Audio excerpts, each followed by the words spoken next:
Join me in welcoming Bridgett LaRe. Hey, Bridgett, how you doing today? Hey, Steve. I'm very well. How are you doing? I'm doing good, thanks. Enjoying the rain a little bit, as long as it doesn't stick around for more than a day or two. Oh my God, I love the rain. How dare you? I love it I so know, much. right? So, book two, the first 33, One Woman's Journey from Trash to Treasure.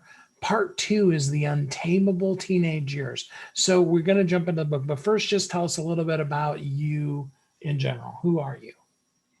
Who am I? That's such a strong, powerful question. One that could definitely intimidate some people if we don't know who we are. Because in my untamable teenage years, I didn't know who I was. That question would have scared me away. Like, who am I? But I know now. So I'm a phenomenal woman of God. I am a woman who's been through a lot, but do not, as Lisa Nichols say, stand in my story. I stand on my story. And I'm a woman who has a mission to relinquish shame, embarrassment, and guilt in this world. And I do that by shameless storytelling and by me having the courage to share my story and the things that I've been through in life and the things that God has brought me through. I believe that it does encourage others to share their story. And there's healing in storytelling. There's healing in owning our story and owning our past and just owning and living in the fullness of our truth. So I am Bridgett LaRe, the CEO founder of the Bridge Method, which is a transformational program that I put together using a lot of the tools and exercises that I came up with from things that help me in life. And I'm a woman that wants to help the world, like be a change maker, as we all have dreams. Like we all have dreams, right? If not, TD Jake says, if you don't know what does he say? If you don't know your purpose, just go after your passion because your passion will lead you to your purpose. So I'm a woman that's after her purpose. Perfect. So, for people who haven't read it yet, you need to get book one, part one of the first 33. Give us yeah, there it is. All right. Um, give us the brief, 30, 60-second view of what did we learn in book one? In book one, well, in book one, you definitely learned that God is always in the details. Like I took you through the maze of the early years of my life in the first 33. Part one is called the early years. And I showed you like a lot of different ways that God was always there with me when I thought I was alone. I would be in a room full of people and still feel alone because that was something that was deeply rooted within me. But God was always there. So you learn that God is always with us. Okay. And also you learn that not only are you not alone, other people need you to share your story so that you could uplift, encourage, and inspire them to share theirs. So I shared a lot of things in my book, and I got a lot of great reviews on Amazon, and a lot of people said it was very relatable. A lot of times they felt like they were alone in their younger years and nobody went through the things that they went through, which a lot of us feel like that when we're going through things. But they share with me that it helped them look into their story and pick out the things that they were holding on to, like like a dirty little teddy bear you keep with you from years. And they just share that, just knowing that they wasn't alone and they wasn't like kind of like tripping on make believing that something happened in their past that didn't happen. And they said that reading my book made them want to get closer to Jesus. I'll tell you, okay, this is going to answer that question right here. I was in Cape Town, South Africa on a book tour with the first book, and I gifted a young lady with the book. She worked at a gas station, and I was in Africa for 2 weeks. I met this young lady, and I gifted her with the book. She thanked me. I went back to the gas station 2 days later. And she said, oh my God, she came and ran up to me and hugged me. And she said, I read your book. Oh my God. She said, it just helped me so much. So I'm just shocked. I said, well, what did it help you with?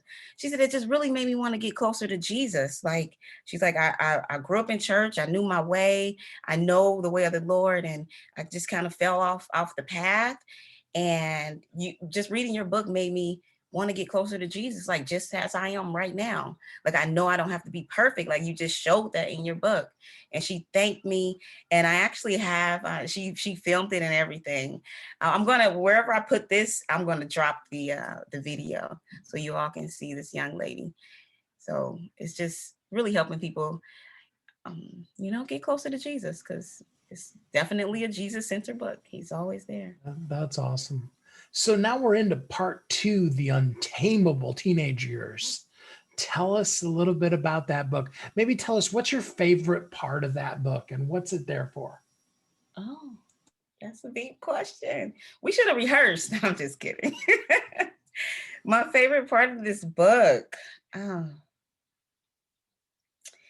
Well, my favorite part overall is that the book is a collection of stories. There's a lot of storytelling. So I love the fact that not only are you going to read the book, but you're going to feel like you're right there with me. It is so descriptive. You're going to feel like, oh my God, like a friend called me today. He read the book. And he's a music writer. He writes music and stuff for BT and like shows. And he said, listen, coming from a professional writer, this book is excellent. He said, it's so detailed. He said, when I write music, I need to see the music in order to write it. So he said he could see everything that I was going through. Like, there's a story in there where I'm not going to give it all to you, but I was being stalked by a murderer. And I seen this murderer. And the way that I described it in the book, my friend said he was scared. He said, I got nervous. He was like, I was scared. I'm a grown man. He said, the way and it sounded like he was going to pull out a gun on you and shoot you. He said, I was scared for you. He said, but then I thought about it, like, well, I know her now, so I know she didn't get shot. But he said it was so descriptive. He was scared. And that's how every single one of the stories in the book is going to make you feel like you are right there with me. That's perfect. And so the first one helped people get closer to Jesus, from their early years. What's the purpose behind book 2? So with book 2, there's actually 3 essential components or issues that I cover. One is the same as the first one. You are not alone. You are not alone. You're not alone. That message is so important. I have to give it to you 3 times because I know how I felt when I was in my deepest, darkest hour. I felt like I was all alone, like I faded in the background and I was invisible. Not invincible, but invisible, like no one could see me. So in this book, I just wanted to let people know that you are not alone. And then the second essential thing I would like for you to get from the book is that you can change at any given moment. You do not need permission from anybody. You do not need to make an announcement. You do not need to consult with your friends and your family. At any given moment, you can decide to change, to transform, to make a change in your life. The Bible says, and what is that, Romans 12:2? I'm not a Bible scholar, so check it for yourself. Romans 12:2, it says to be not conformed by the world, but be transformed by the renewing of your mind. So in the book, I share with you, as I'm going through the stories, I'm sharing with you the state of mind that I'm in right now. So you'll see Bridgett in the book going through what she's going through. Then you'll hear Bridgett at this point in time talking about it from a different perspective, a different mindset, being renewed, transformed by the renewing of your mind. And also, you have all the resources already. You don't have to wait until some miraculous moment happens, some life or death situation happen to make the change. Like, you can decide to make a change right now. Because as a good friend of mine, David Torres, he's an amazing speaker, and he tells a story about what decide is, what it actually means, the importance behind it. Like, when you look at side, the suffix side, anything that comes before that is about cutting off something. Homicide, suicide, genocide, it's all about cutting it off. Like, this is it. So when it comes to decide, that's about cutting off any other option besides the one you've decided to go after. So you don't need anyone's permission. And the third thing is, lastly, but definitely not least, the triplets. I talk about the triplets a lot in this book. And what I call the triplets is shame, embarrassment, and guilt. Those are the three things that the enemy loves to use to keep us in bondage, to keep us just quiet and scared and not moving forward, not growing, not excelling, not being the person, the woman, the man that God created you to be. Those triplets keep us bound. So like I said, that's my mission in life, to relinquish those triplets. So that's why I do shameless storytelling, so that you know that you're not alone. And whatever you went through, that's your past, and leave the past in the past. So, and own your story, own it, own it. You don't have to be bound and ashamed. Like, it happened, it's in the past, it happened. That's what it is. You can't do anything about it. It happened. Tell your own story, because no one can tell it like you do. So let's give the people that are listening here in these last couple of minutes, let's give them something that they could take action on. Now, one of those actions should be, of course, getting the book. But besides that, what's something that they could start doing right now to begin to, live a little better life? Oh, that's a very good question. What is something they can do now? For one, as I just said, the importance of making a decision, deciding. First, you have to become aware. Awareness is always the first step towards positive change. So be aware that there is an area that you could grow in. So be aware, make the decision to do something about it, and then seek after somebody that you may look up to, someone you know. I don't even care if it's a celebrity. Like, just seek after someone and just study them, someone that you are inspired by, motivated by, and study that person. You don't have to reinvent the wheel. That's what I did. I studied Lisa Nichols. I studied Eric Thomas. I studied Napoleon Hill, and I'm still studying people. I'm growing. Matter of fact, I have right here a list of coaches that I'm going to research every month, like once a month for this whole year. This month, January, is my coach, my mentor, someone I can touch and call and, get information from, is Richard Martinez.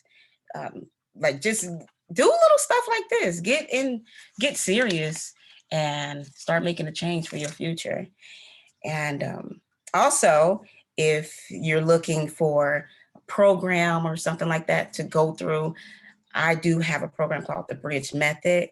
And there are 6 different formulas that we go through. Each formula, the first one starting with is being in the fullness of your truth and living in the fullness of your truth. So within that 4-week formula, we are just really getting down to the nitty gritty. Like, everything I do, I'm open, I'm vulnerable, I'm raw. So, and my clients feel very, very open with me.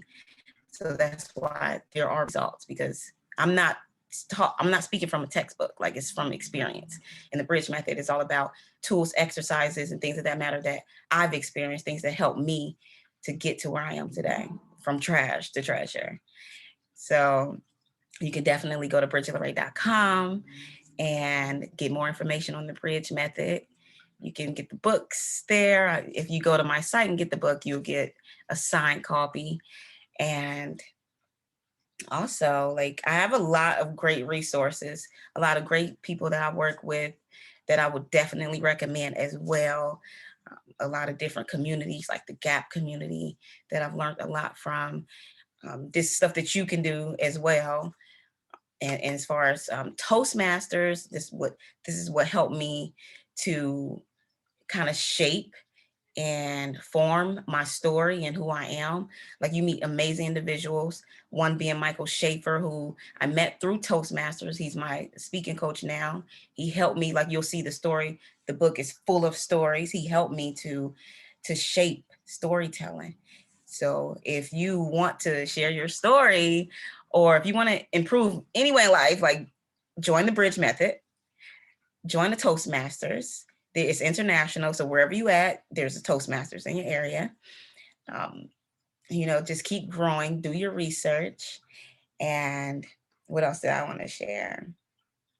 Just be you, be authentic. Don't try to be like anybody else. Like even though I'm researching these people, whatever they have, I might steal it, but I'm going to put my own little twist on it. So you can do the same thing. You don't have to reinvent the wheel. Just do it and give credit where credit is due. Honor people that you learn from. And Perfect. All right. So, and your website, BridgettLaRe.com, spell that for people so that they know for sure how to spell Bridgett and LaRe. Sure. BridgettLaRe.com is BridgettLare.com. So it's Bridge with 2 T's and then LaRe, LARE. Bridgett LaRe. Perfect. I appreciate it. Well, the book is called The First 33, One Woman's Journey from Trash to Treasure, Part 2, The Untamable Teenage Years by Bridgett LaRe. Bridgett, thanks so much for spending some time with us on the show here today. You're welcome, Steve. And then I do have a little secret for you guys. In the book, there's also, from the people that love art, there's also original paintings from people that I know and love. So you'll enjoy that treat in there as well. So thank you, Steve. Thank you so much to Kid Marketing for helping me make this book a #1 international bestseller. I appreciate everyone that downloaded the book. And look out for part 3 of the First 33 trilogy is coming soon. So you can follow me on Instagram at Bridgett LaRe. You got the spelling. Follow me on Facebook to keep up when the next book is coming out. You're going to love it. You're going to love it. Thank you so much.